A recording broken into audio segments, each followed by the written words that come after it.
नमस्कार दोस्तों, स्वागत है आपका केटी वॉइस स्टोरीज चैनल में। दोस्तों, हमारी आज की कहानी है शादीशुदा मर्द से संबंध। कालिंदी के सामने निसंदेह घरेलू समस्याएं थी, लेकिन उसने बिना सोचे समझे जिद में जो राह पकड़ी वही उसकी दुश्मन बन गई।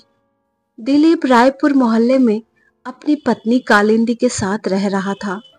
वह राजमिस्त्री का काम करता था।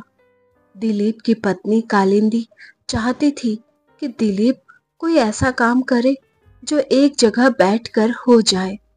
उसकी इस सोच के पीछे प्रमुख वजह यह थी कि एक तो दिलीप शारीरिक रूप से कमजोर था, दूसरे उसे मिर्गी के दौरे पड़ते थे। दिलीप कौशिक और कालिंदी की शादी सन 2007 में हुई थी। पति की इस शारीरिक कमजोरी और मिर्गी रोग के बारे में कालिंदी को शादी के कई महीने बाद पता चला था।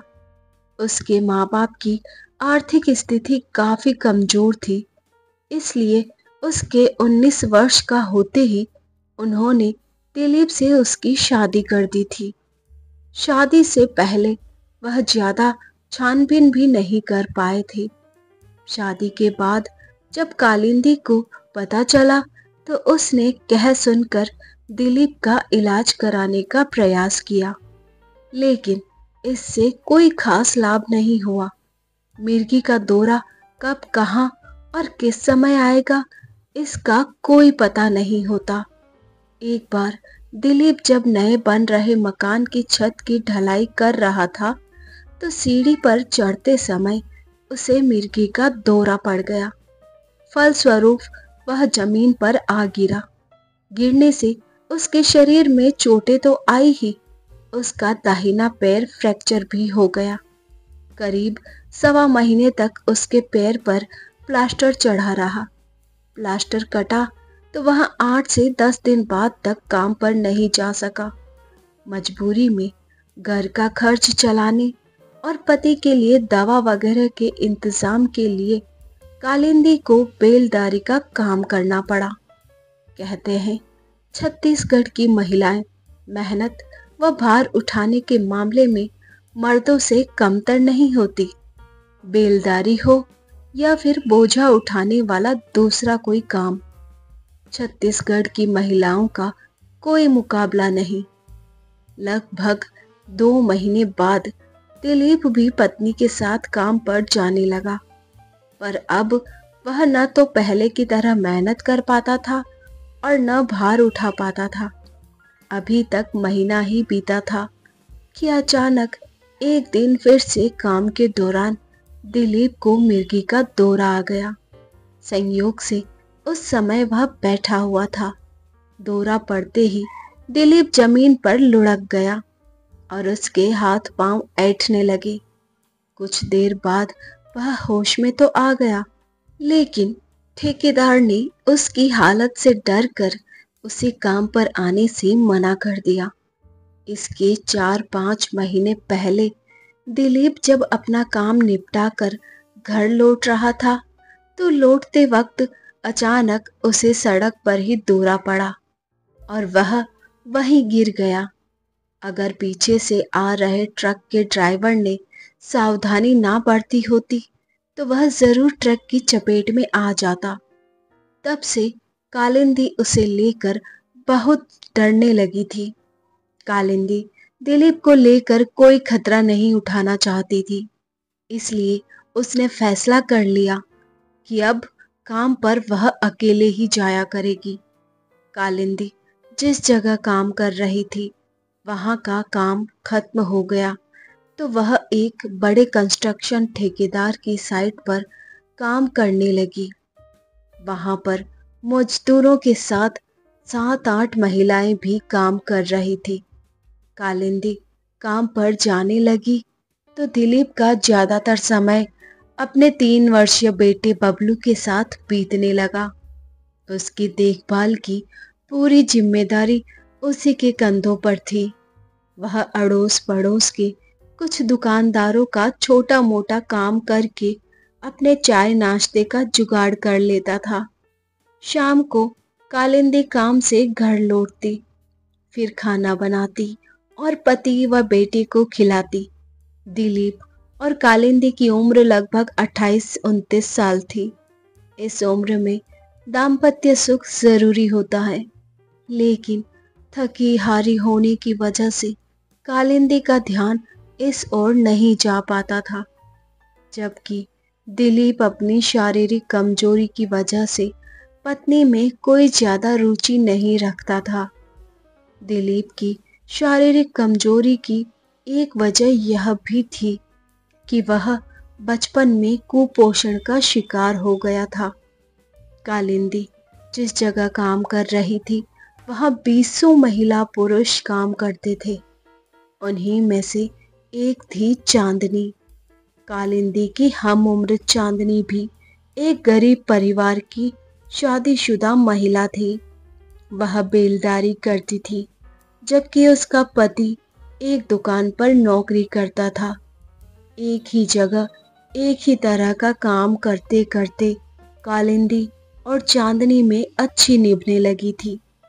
दोनों एक दूसरे से सुख दुख की बातें भी करती थी।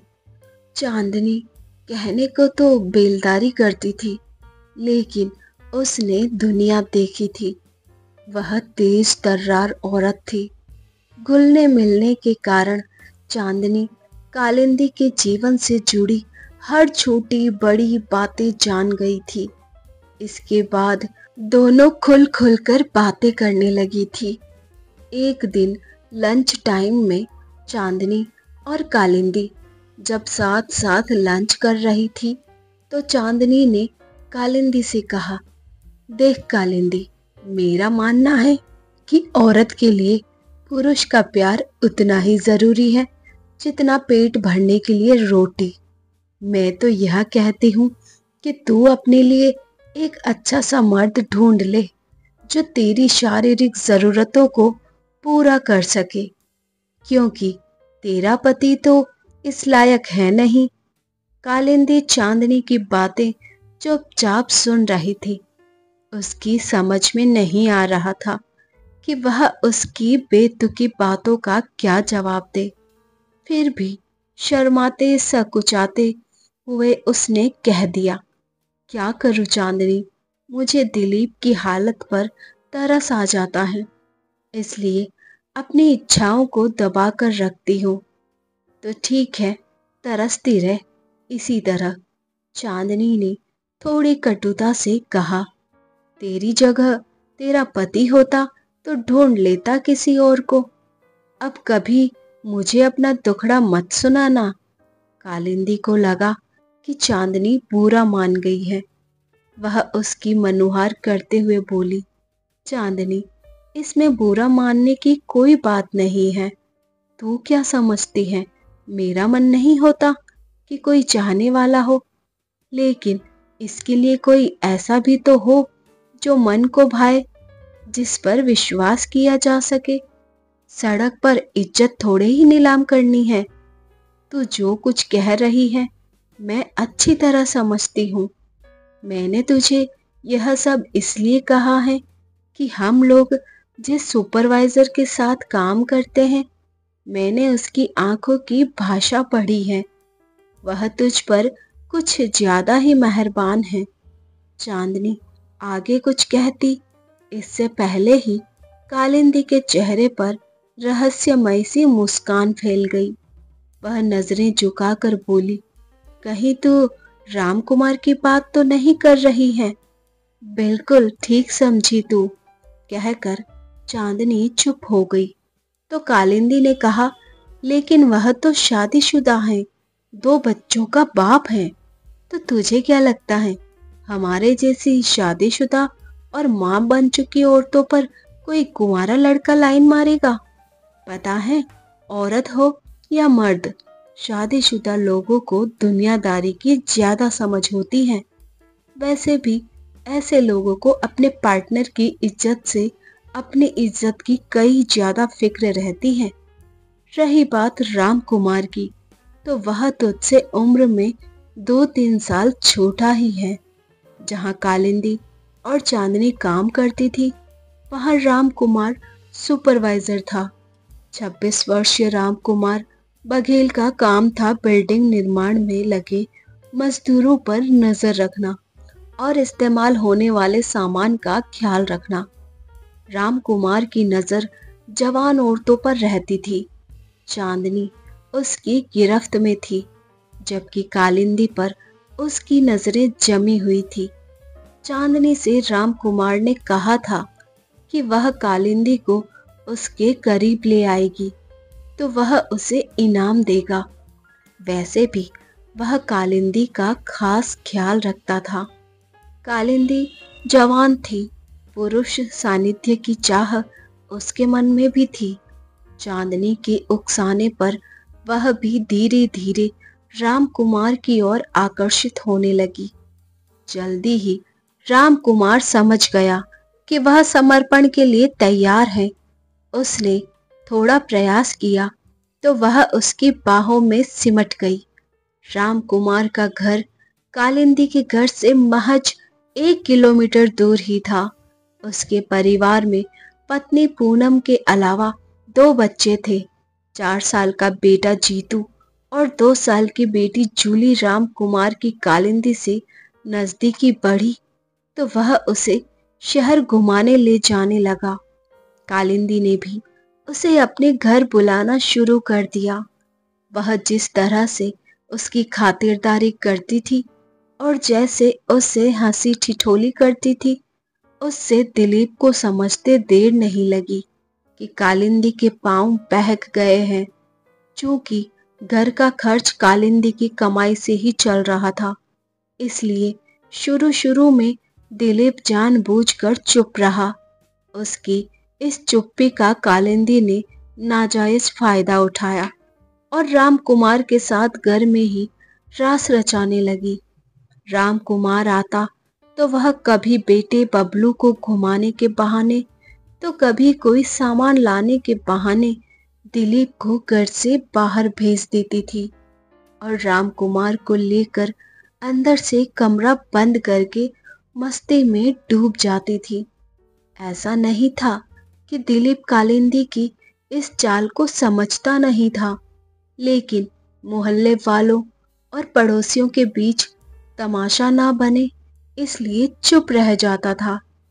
कोई भी पति शारीरिक, मानसिक या आर्थिक रूप से भले ही कितना भी कमजोर क्यों ना हो, यह कभी बर्दाश्त नहीं करेगा कि उसकी पत्नी उसकी नजरों के सामने किसी पराये मर्द के साथ हम बिस्तर हो।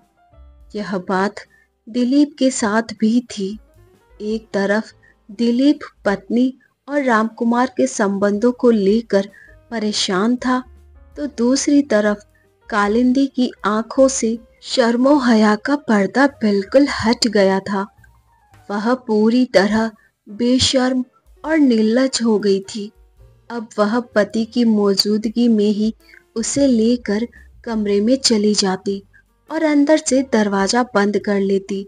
जब यह सब दिलीप के लिए बर्दाश्त करना मुश्किल हो गया, तो एक दिन उसने राम कुमार के सामने ही कालिंदी से साफ साफ कह दिया, अब मैं और ज्यादा बर्दाश्त नहीं कर सकता।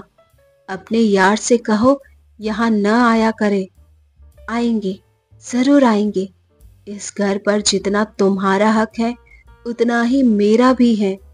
यह मत भूलो कि मेरी कमाई से ही घर का सारा खर्च चलता है। मैं अगर किसी को घर बुलाती हूँ तो तुम्हें क्यों जलन होती है? कालिंदी उल्टे अपने पति पर ही बिफर पड़ी। देखते देखते दोनों में तू तू में होने लगी, जिसने बढ़ते बढ़ते झगड़े का रूप ले लिया। मामला बिगड़ते देख राम कुमार वहां से चुपचाप खिसक गया। राम कुमार के जाने के बाद इस झगड़े ने और भी विकराल रूप ले लिया। कालिंदी और दिलीप दोनों आपे से बाहर होकर मार पिटाई पर उतर आए।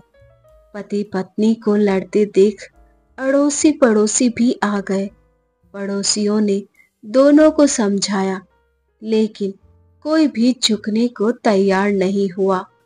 इसी बीच किसी ने इसकी सूचना पुलिस को दे दी। झगड़े की सूचना पाकर थाना प्रभारी ने 2 सिपाहियों को मामला सुलझाने के लिए दिलीप के घर भेज दिया। सिपाही जब दिलीप के घर पहुंचे तब भी दोनों में तकरार जारी थी। मामला गंभीर देख पुलिस वाले दोनों को थाने ले आए। थाने में दिलीप ने थाना प्रभारी के सामने कालिंदी की हकीकत बताकर कहा, आप ही बताइए सर, कौन पति होगा जो अपनी आंखों के सामने पत्नी को दूसरे की बाहों में सिमटते हुए देखेगा। मैं इसे रोकता हूँ तो यह लड़ने को आमादा हो जाती है। थाना प्रभारी ने जब इस बारे में कालिंदी से बात की तो उसने दिलीप की ओर इशारा करते हुए कहा, साहब आप इनकी हालत देखिए, इनसे काम धाम तो कुछ होता नहीं, ऊपर से पत्नी की जरूरतों को भी पूरा नहीं कर सकते। अब आप ही बताइए, ऐसे आदमी के साथ मैं कितने दिन तक निभा सकूंगी। मैंने इनसे साफ कह दिया है कि अब मैं इनके साथ नहीं रह सकती। राम कुमार मुझे अपनाने के लिए तैयार है। कालिंदी और दिलीप दोनों ने ही अपने बयानों में राम कुमार का जिक्र किया था। इसलिए थाना प्रभारी ने एक सिपाही भेजकर राम कुमार को बुलवा लिया। थाने में राम कुमार से पूछताछ हुई तो उसने नजरें झुकाकर स्वीकार कर लिया कि कालिंदी के साथ उसके जिस्मानी संबंध हैं, लेकिन जब उसे पत्नी बनाकर साथ रखने की बात आई तो राम कुमार ने साफ कह दिया कि जब तक दिलीप और कालिंदी का कानूनन तलाक नहीं हो जाता वह कालिंदी को अपने साथ नहीं रख सकता, क्योंकि उसे अपने परिवार के बारे में भी सोचना है। इस मुद्दे पर थाने में घंटों तक बात हुई, लेकिन कोई नतीजा नहीं निकला। जहां एक तरफ कालिंदी किसी भी कीमत पर दिलीप के साथ रहने को तैयार नहीं थी, वहीं दूसरी ओर दिलीप इस शर्त पर कालिंदी को छोड़ने को राजी हो गया कि कालिंदी की डिलीवरी के समय उसने जो कर्ज लिया था उसकी पूरी भरपाई कालिंदी करेगी। इस पर भी दोनों में काफी देर तक बहस हुई। इसे पति पत्नी के आपसी विवाद का मामला समझकर इस मामले को थाने में दर्ज करके उसकी एक कॉपी दिलीप को सौंप दी। इसके बाद उन्होंने राम कुमार, दिलीप और कालिंदी को समझा बुझाकर वापस भेज दिया। फिर इस पूरे मामले की जानकारी राम कुमार की पत्नी पूनम को हुई तो उसने राम कुमार से इस बारे में तमाम तरह के सवाल जवाब किए। फिर अगले दिन वह गुस्से में उफनती हुई सीधे कालिंदी के घर पहुंची और उसे खूब खरी खोटी सुनाई। उसने कालिंदी से साफ साफ कह दिया कि वह उसके पति का पीछा करना छोड़ दे। उसकी बसी बसाई गृहस्थी में आग लगाकर उसे कुछ हासिल नहीं होगा। कालिंदी को खरी खोटी सुनाकर पूनम अपने घर लौट गई। कालिंदी को पूनम का इस तरह घर आकर दिलीप के सामने ही भला बुरा कहना अच्छा नहीं लगा। उस वक्त तो वह खून का घूंट पीकर रह गई, पर अगले दिन की सुबह लगभग 11 बजे वह पूनम के घर जा पहुंची और पूनम से साफ साफ कह दिया, राम कुमार जब उसका पति था तब था, अब वह उसका भी है। वह उसे अपना तन मन सौंप कर अपना पति मान चुकी है। उस दिन राम कुमार की मौजूदगी में उन दोनों के बीच काफी कहासुनी हुई। कालिंदी ने पूनम से साफ साफ कह दिया कि उसने दिलीप को छोड़ दिया है और अब राम कुमार के साथ ही रहेगी। कालिंदी का पूनम से इस तरह बहस करना राम कुमार को अच्छा नहीं लग रहा था। जब उससे नहीं रहा गया तो वह कालिंदी का हाथ पकड़कर घर से बाहर ले आया। राम कुमार ने उसे समझाते हुए कहा, तुम्हें जो भी कहा सुनना है मुझसे कहो, लेकिन यहाँ नहीं। चलो हम कहीं बाहर चलते हैं, मैं वहीं तुम्हारी सारी बातों का जवाब दूंगा। कालिंदी तैयार हो गई तो राम कुमार उसे अपनी मोटरसाइकिल पर बिठाकर एक रेस्टोरेंट में ले गया। वहां चाय नाश्ते के दौरान उसने कालिंदी को समझाया, जब मैं तुम्हें अपने साथ रखने को तैयार हूं तो इस तरह घर आकर तमाशा खड़ा करने का क्या मतलब। अब मेरी बात ध्यान से सुनो। तुम हफ्ते 10 दिन के लिए अपनी माँ के घर चली जाओ। इस बीच मैं यहाँ पर तुम्हारे रहने का कोई इंतजाम करके तुम्हें फोन कर दूंगा। रामकुमार ने समझा बुझाकर कालिंदी को मायके जाने के लिए राजी कर लिया। इसके बाद टिकट और रास्ते के खर्च के लिए 600 रुपए देकर उसने कालिंदी को बस स्टैंड पर छोड़ दिया। उसे बस स्टैंड छोड़ने के बाद रामकुमार वापस लौट आया। रात में लगभग 9 बजे जब वह घर पहुंचा तब भी पूनम का मिजाज गर्म था, लेकिन वह उससे बिना कोई बात किए खाना खाकर चुपचाप सो गया। उधर थाना प्रभारी को सुबह सूचना मिली कि नाले में एक महिला की लाश पड़ी है। लाश की खबर मिलते ही थानेदार नाले के पास पहुंचे तो वहां काफी भीड़ जमा थी। वहां पीले रंग की साड़ी पहने एक महिला का शव नाले के किनारे पानी में पड़ा था। पानी कम होने की वजह से लाश साफ दिख रही थी। थाना प्रभारी ने 2 सिपाहियों को नाले से लाश को बाहर निकलवाया तो पता चला लाश को वजनी पत्थर से दबाने की कोशिश की गई थी। मौके पर मौजूद भीड़ में कोई भी लाश को नहीं पहचान सका। जब लाश की शिनाख्त नहीं हुई तो पुलिस ने नियमानुसार उसके फोटो कराकर पंचनामा तैयार किया और उसे पोस्टमार्टम के लिए भेज दिया। घटना स्थल की प्राथमिकता और औपचारिकता पूरी करके थानेदार अपनी टीम के साथ थाने लौट आए। इस बाबत हत्या का मुकदमा दर्ज करके पुलिस अधीक्षक को भी सूचना दे दी गई। अगले दिन थाना प्रभारी को एक दिन की छुट्टी पर घर जाना था। वह लावारिस लाश की शिनाख्त के लिए निर्देश देकर चले गए। लाश की शिनाख्त के लिए पुलिस के पास एक ही रास्ता था कि उसका फोटो अखबारों में छपवाया जाए। सब इंस्पेक्टर ने लाश का फोटो बनवाकर सिपाही को देते हुए कहा कि वह उसे अखबार के दफ्तर में दे आए। सिपाही उस फोटो को 2-3 बार ध्यान से देखते हुए बोला, साहब, पता नहीं क्यों मुझे ऐसा लग रहा है कि इस औरत की शक्ल 3-4 दिन पहले अपने पति के साथ थाने आई उस महिला से मिलती है जिसका पति से झगड़ा हुआ था। थानेदार ने गौर से देखा तो उन्हें भी बच्चन सिंह की बात में दम नजर आया।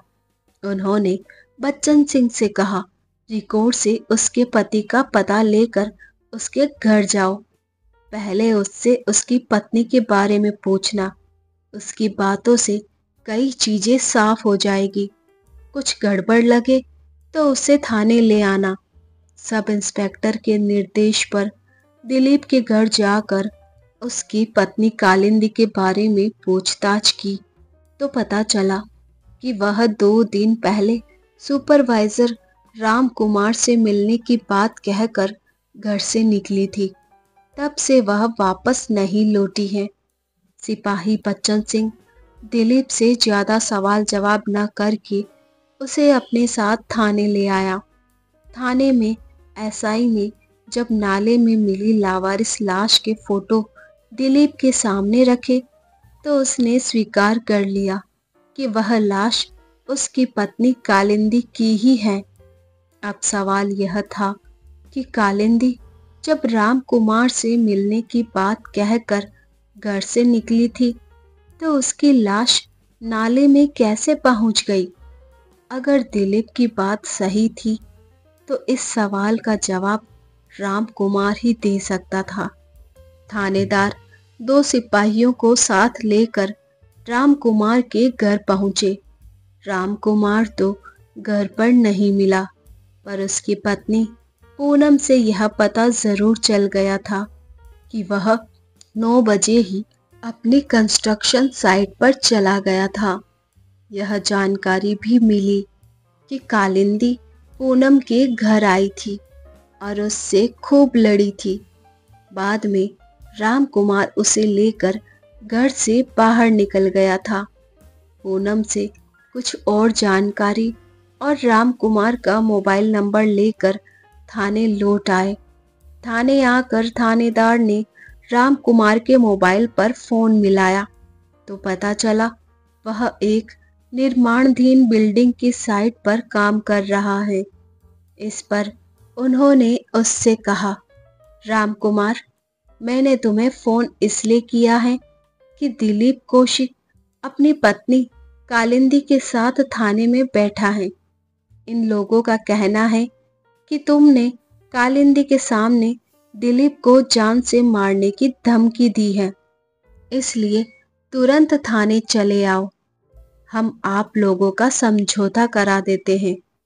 थानेदार की बात सुनकर राम कुमार हड़बड़ी में बोला, देखिए सर, अभी मैं अपनी साइट पर काम कर रहा हूँ, काम खत्म होते ही मैं थाने आ जाऊंगा। थानेदार और कुछ कह पाता इससे पहले ही राम कुमार ने फोन काट दिया। इसके बाद उसका फोन स्विच ऑफ हो गया। एसआई को लगा कि कुछ न कुछ गड़बड़ी जरूर है, क्योंकि पहले तो राम कुमार थाने में कालिंदी की मौजूदगी की बात सुनकर चौंका था और फिर उसने फोन बंद कर दिया था। जब पुलिस वहां पहुंची तो राम कुमार फरार होने की तैयारी में था। पुलिस उसे पकड़कर थाने ले आई। थाने में राम कुमार से पूछताछ की गई तो पहले तो वह कालिंदी की हत्या से इनकार करता रहा, लेकिन जब उससे थोड़ी सख्ती की तो उसने सच्चाई उगल दी। राम कुमार ने अपने बयान में बताया कि कालिंदी उसके घर आकर उसकी पत्नी पूनम से बहस करने लगी तो उसे उस पर बहुत गुस्सा आया। जब उससे बर्दाश्त नहीं हुआ तो वह उसे समझा बुझाकर अपनी मोटरसाइकिल पर बस स्टैंड छोड़ आया, जहां से वह अपने मायके चली गई। अभी घर लौटे उसे 1.5 घंटा ही हुआ था कि उसके मोबाइल पर कालिंदी का फोन आ गया। उसने बताया कि वह मायके ना जाकर बीच रास्ते में ही बस से उतर गई है और अब वापस लौट रही है, इसलिए वह उससे आकर मिले। कारण पूछने पर उसने कहा कि उसके मायके वालों को ही नहीं बल्कि रिश्ते नातेदारों तक को हकीकत पता चल गई है। ऐसे में उसे कोई भी घर में नहीं रखेगा।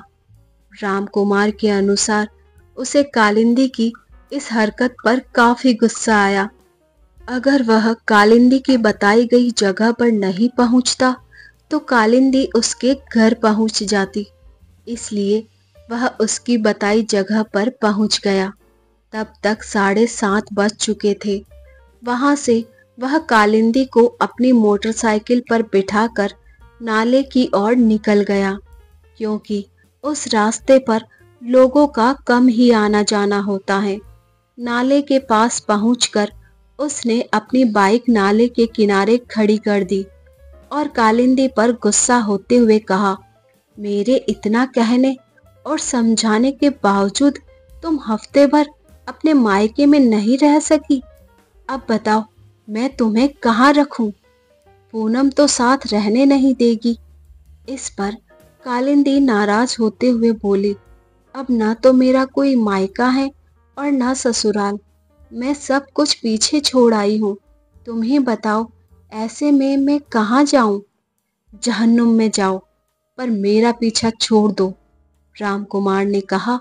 तो कालिंदी बिफर उठी और उसके दोनों हाथ पकड़कर अपनी गर्दन पर रखते हुए गुस्से में बोली, मुझे जहन्नुम भेजना चाहते हो तो भेज दो, अभी इसी वक्त जहन्नुम में भेज दो मुझे। रामकुमार के अनुसार वह अपने हाथों से उसके दोनों हाथ पकड़कर अपनी गर्दन पर दबाव बनाने लगी।